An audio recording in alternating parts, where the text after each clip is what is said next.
இது முள்ளு முருங்கை மரம். இது மரத்துலேருந்து இந்த இலை வந்து பறிச்சுட்டு வந்திருக்கோம். இந்த இலை வந்து பார்த்துக்குங்க, இப்படி தான் இருக்கும். மரம் வந்து முள்ளு முள்ளாக இருக்கும், இலையில முள் இருக்காது, அந்த மரத்தில் முள்ளு முள்ளாக இருக்கும். அதனால் முள்ளு முருங்கைன்னு இதுக்கு பேர். முருங்கை இலையினுடைய சத்து எல்லாமே இதில் இருக்குது. ஆனால் இது வந்து சளிக்கு வந்து ரொம்ப நல்லது.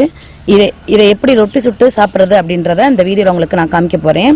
இதில் வந்து நடுவில் ஒரு பெரிய நரம்பு இருக்கும், இப்படி இருக்கும் பாருங்கள். இதில் இந்த நடுவில் விரல், இந்த 2 விரலை இந்த நடுவில் கொடுத்துட்டு இப்படி எடுத்தியெல்லாம் நடுவில் அப்படியே இலை மட்டும் வந்துடும். இது அப்படி நடுவில் நின்றுடும். அது மாதிரி அடுத்ததை இப்படி எடுத்தால் அந்த நரம்புலாம் அதிலே நின்றுடும். அப்படி உருவணும். இப்படி எடுத்துட்டோம்னா அந்த நரம்பெல்லாம் அப்படி நின்றுச்சு பாருங்க.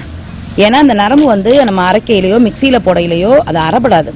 அதனால தான் அது நரம்போட சேர்த்து சாப்பிடலாம், ஒன்றும் பிரச்சனை இல்லை. ஆனால் அந்த நரம்பு வந்து கொஞ்சம் அரைப்படாமல் வாயில் தட்டுப்படும். இப்படி எடுத்துட்டா இது இப்படி தனியாக வந்துடும். இது வேஸ்ட் கீழே போட்டுடலாம்.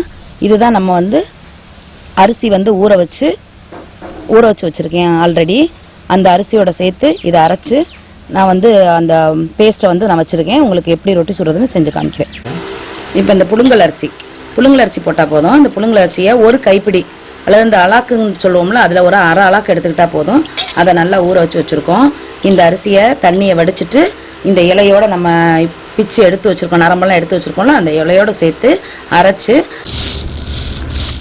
இதை அரிசியை ஊற வச்சு அந்த ஊற வச்ச அரிசியோட முள்ளு முருங்கை இலை, மிளகு இதை மட்டும் சேர்த்து வச்சு நாங்கள் அரைக்கிறோம். அம்மி வசதி இல்லாதவங்க மிக்சிலையும் போட்டு அரைக்கலாம், தப்பு இல்லை. எங்களுக்கு அம்மி இருக்கிறதுனால நாங்கள் அந்த அம்மியில் அரைச்சி ரொட்டி செய்ய போகிறோம். அந்த இலையும் அரிசியையும் சேர்த்து அரைச்சி எடுத்துட்டா உங்களுக்கு வந்து பேஸ்ட் இப்படி கிடைக்கும். நல்லா ரொட்டி சுடுற மாதிரி இப்படி டைட்டாக அரைச்சிக்கணும். ரொம்ப தண்ணியாக அரைக்கக்கூடாது, இப்படி கெட்டியாக அரைச்சிக்கிறணும். சரிங்களா? இப்போ முள்ளு முருங்கை ரொட்டி வந்து செய்ய ஆரம்பிக்க போகிறோம். இப்போ அதில் வந்து முள்ளு முருங்கை இலையே நான் கையில் வச்சுருக்கேன். கையில் அதில் கொஞ்சோண்டு எண்ணெய் தடவிட்டு, நல்லெண்ணெய் தான் சேர்க்கணும், வேறு எந்த எண்ணெயும் சேர்க்கக்கூடாது. இதுக்கு மட்டும் நல்லா அப்படி உருண்டையாக பிடிச்சிட்டு அதில் வச்சு தட்டணும்.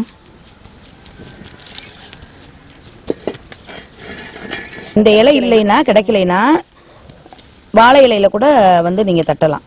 இந்த இலை இருந்துச்சு, அதனால இதுலேயே நான் தட்டுறேன்.